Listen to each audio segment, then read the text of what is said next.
This video considers the impact of the comprehensive high school on the U.S. economy, particularly during the 20th century. After all, it wasn't our university system, but the People's College, as the high school is often referred to, that was responsible for the major increases in educational attainment, that is, the number of people that graduated from school, the number of years that they spent in school that took place during that time. And it was the high school that was primarily responsible for making Americans some of the most educated people in the world during the 20th century, or at least until the last few decades of the 20th century and more recent years, when we've seen a bit of a decline, something we'll talk about in a second. All right, before we get into all of the arguments that the economists and the historians have made about this, let's take a look at some charts so that we get a clearer sense about where we stood in terms of high school graduation, high school enrollment. We'll start off here with this chart, which shows the uptick that took place in terms of enrollment and graduation rates from 1890 to 1970. Now, the major thing to pay attention to with this chart is how the trajectory of the lines is increasing over time. Now, notice that from 1910 to 1920, we have a much sharper increase in enrollment rates than we do in graduation rates, but that over time, those two relatively track each other throughout the course of most of the 20th century. We see some slight dips during World War II, when many men were taken out of the education system and thrown onto the battlefield.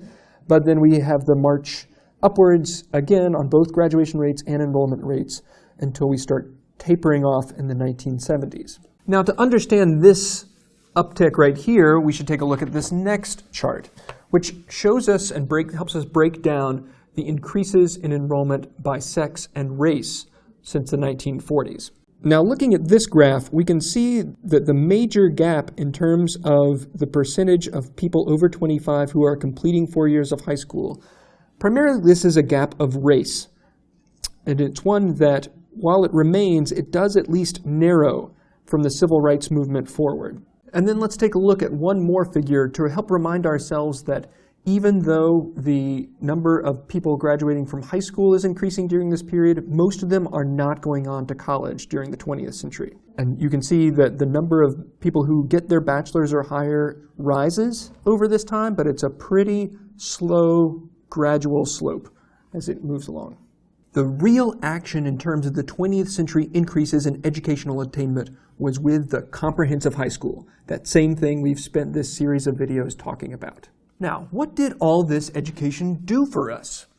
Some scholars have argued that the increases in educational attainment, mostly at the high school level, was what led to the major economic boom that the U.S. experienced during the 20th century. Most prominently, that's the argument from these two Harvard economists, Claudia Goldin and Lawrence Katz, in their pretty hefty tome, The Race Between Education and Technology. They argue that one of the reasons that America leapfrogs Europe during this time period is because of the increases in schooling. For instance, in 1900, the US and Great Britain had about the same number of people graduating from secondary school. But by 1938, the US was far ahead. Goldin and Katz conclude that the increases in educational attainment in the US explain at least 14% of the increases in labor productivity during the 20th century. And they make a strong defense of the fact that this was a mass educational system, and that probably helped reduce economic inequality during the same time period. As Goldin and Katz write, because the American people were the most educated in the world, they were in the best position to invent, be entrepreneurial, and produce goods and services using advanced technologies. It was our education, they argue, that allowed us to defeat the Axis powers during World War II, and then take down the commies during the Cold War. Now, that's not to say that the book, The Race Between Technology and Education, presents everything as rosy and triumphal. Goldin and Katz end the book by discussing the stagnation that has taken place in the US, both in terms of rising economic inequality, but also the slowdown in the increase in educational attainment. Now, there's a lot of debate about how far the U.S. has really fallen and what all these international test scores really mean. But we can look at this chart from the OECD, the Organization for Economic Cooperation and Development, that does suggest that the United States has fallen from its perch as the leader in educational attainment. Golden and Katz argued that the solution for the United States is to increase access to early childhood education, improve K-12 education, and also increase access to college and graduate school. Now, not everyone buys the arguments of the race between technology and education. In fact, some folks argue that the relationship probably runs the other direction. The reason that we spent more money on schools in the 20th century isn't because it was such an effective way to grow the economy, but because the economy was growing so much that we had extra time and money to spend on schools. That's part of the argument that David Labaree makes when he counters the claims of Golden and Katz in this book, Someone Has to Fail: The Zero-Sum Game of Public Schooling. Now, Labaree is a Stanford educational historian who's trained in the revisionist school of educational history.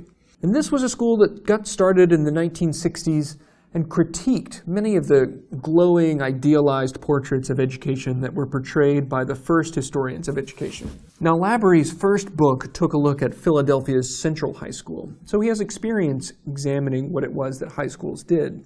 And when he critiques Golden and Katz, he points out that the strength of the high school wasn't necessarily that it was so good at teaching things that students learned so many skills that they were able to directly apply to jobs. The real strength of the high school in the United States was that it had such low standards that people could remain in the high school even when they were pretty mediocre students. The usefulness of graduating high school wasn't that it taught you so many great skills that employers valued.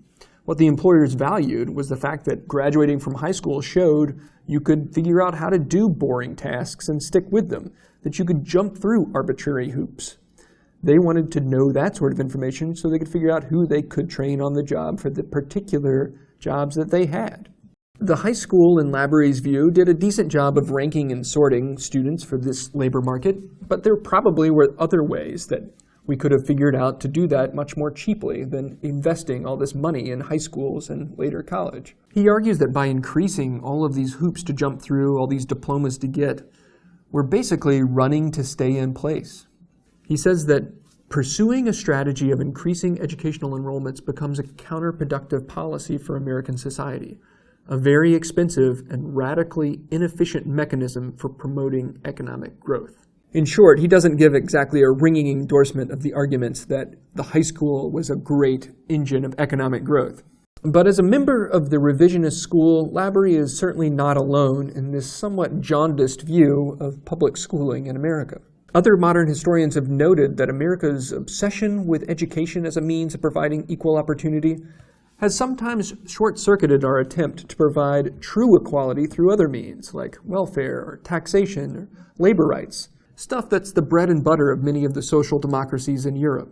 Indeed, even this American promise of a plateau of equal opportunity is something that we so rarely achieve in practice. Consider the vast differences in the United States afforded those who grow up in poverty versus those whose families can afford $50,000 annual tuition. Even here at Duke, where we've had many programs over the years focused on increasing socioeconomic diversity, the freshman class that arrives has more students from the top 1% than from the bottom 60% of Americans. Bringing it back to the high school, educational historians have shown how it has often seemed more egalitarian than it really has been. In the words of Tracy Steffs, a historian who has studied the development of the school system in the late 19th and early 20th century, she notes that the democratic ideal of the high school often obscured the many inequalities that were embedded in this new education, and that it took attention away from the many real barriers to equal opportunity. What do you think? Did your high school education, did the education received by those around you, did it increase social mobility? Did it level the playing field? Or did the people who graduated at the top of the class, were they the people whose parents came from the upper echelons of your society? How can we tinker with the public high school to make it a better engine of, take your pick, of economic growth or of social mobility or of democratic training? Is it possible for the high school to do any of these things? Could we make it do all of those things? These are some of the questions that many reformers of the past have had to deal with when it comes to the comprehensive high school. And it's something that if you take seriously the problems of economic inequality and of educational policy, you'll have to consider yourself. These are thorny problems that troubled the high school reformers of yesterday and will continue to plague education policymakers tomorrow and long into the future. As we've discussed in this video, we can't even agree in academia about whether high schools were engines of economic growth in the 20th century. But given the troubling increases in inequality that we see today, I hope that you will take a deeper dive into these issues and consider education's place in solving them.